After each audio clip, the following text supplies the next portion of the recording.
Hope you enjoyed. Thanks for watching. This is Sullivan Ask. Give my latest review of now of Yu-Gi-Oh! Arc 5 episode 101 Galaxy Eyes. It's definitely one of my favorite episodes because we get to see the return of one of my favorite Zexo characters, Kai Tenjo.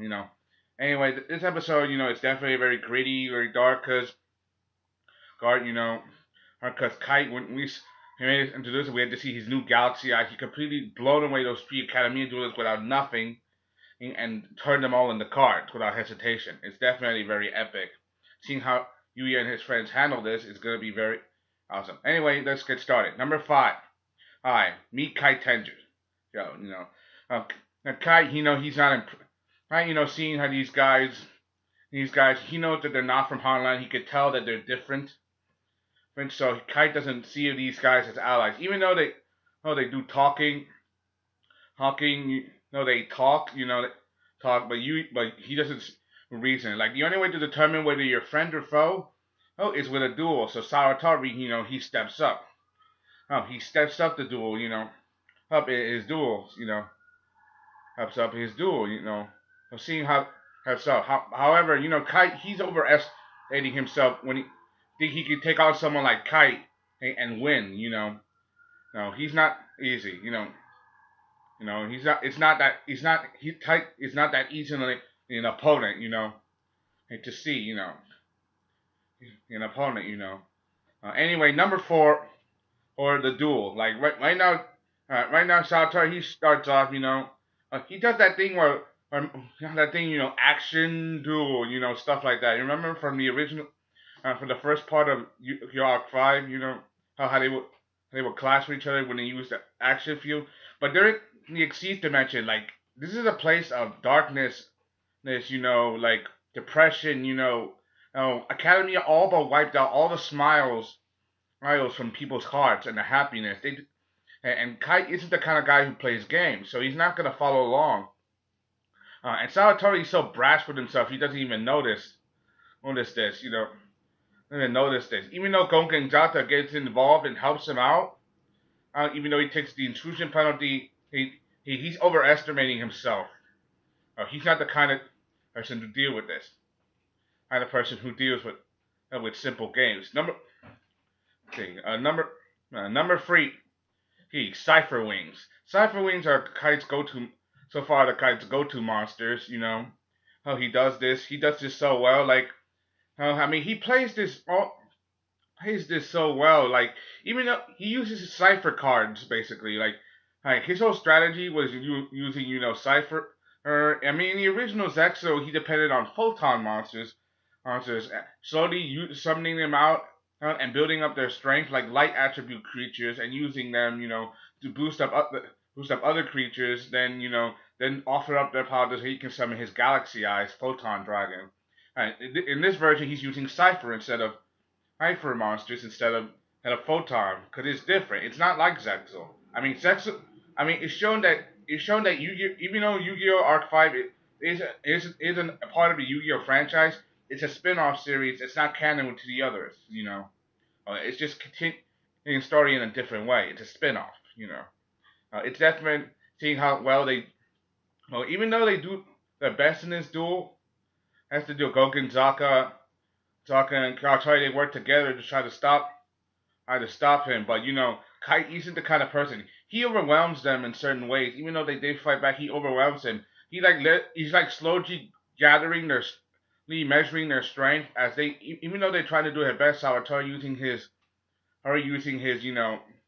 pendulum summoning, and Gongen using pendulum, synchro summoning, like.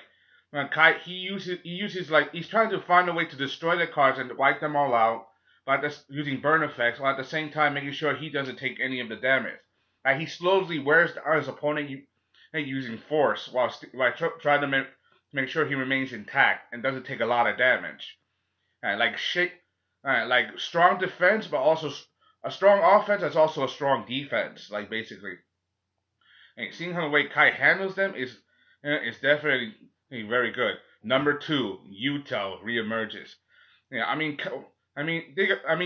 the first sign that Yu-Gi-Oh starts to emerge is when when Yuto starts to emerge is when Kite summoned out Cipher Wings, and just from that he gets to learn the hint, and then he says Yuto's his Kite's name, Kaito's name, like seeing Kite, like hey, it brings Yuto out because they're familiar. Apparently, both Yuto and Shun were part of a school, dual school called Spades. Spades, while Kaito was a part of a dual school called Covers. He was from their rival school. He was their top duelist, and said will be crowned the next duel champion of Heartland City. So basically, he kinds the strongest duelist in the Xyz dimension. That's it. So it's gonna be a very very hard for them to defeat. And knowing that and he also notices that there's a great change in Kite. That there's an anger in him. I mean, what do you expect? I mean, there was a great anger in Yuto and Shun as well. Yuto and Shun as well, because knowing that their home was destroyed by invaders who used dueling for violence, destroying homes, wrecking cities, and stealing away people's souls and bodies and cards. It's understandable. And finally, my number one pick. This gotta go to Kite's monster, Galaxy Eye Cipher Dragon. And Sawatori early on, he thought he could try to steal, Kite's monsters from performing Xyz summoning. Like he had this special card which allows it to any level of monster and prevents it from using them as materials for or any kind of special summon. He called out 4, which was Cipher Wing 4, but instead Galaxy Eye Cipher Dragon's material requires 2 level 8 monsters, like number 62 Galaxy Eye's Prime Photon Dragon. Seeing this creature, it's so nostalgic. Seeing how destructive this creature is, and amazing this creature is, and that roaring. Galaxy Eyes was one of the toughest monsters in the Yu-Gi-Oh! Zexal franchise. It took and this is just adding to the series, adding to the Galaxy Eyes archetype. I mean, it's definitely very crazy, seeing the way Kite handles him. He handles him in such a way, it's like it's mere child's play. For example, like Cipher Dragon has the ability to take control of another monster and treat it as another Cipher Dragon. And with Kite's combination of Cipher cards, like he uses this in a certain way. Like for example, he brings out Cipher cards knowing that his Cipher Wings knowing it's a weak monster, but has another Cipher Wing to back it up. While at the same time, he also uses Cipher Wings to like boost the other Cipher cards to like make the weak Cipher monsters stronger and support each other.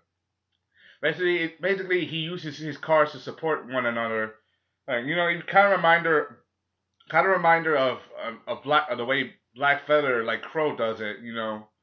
And bringing up his weak monsters to make them stronger and stuff like that.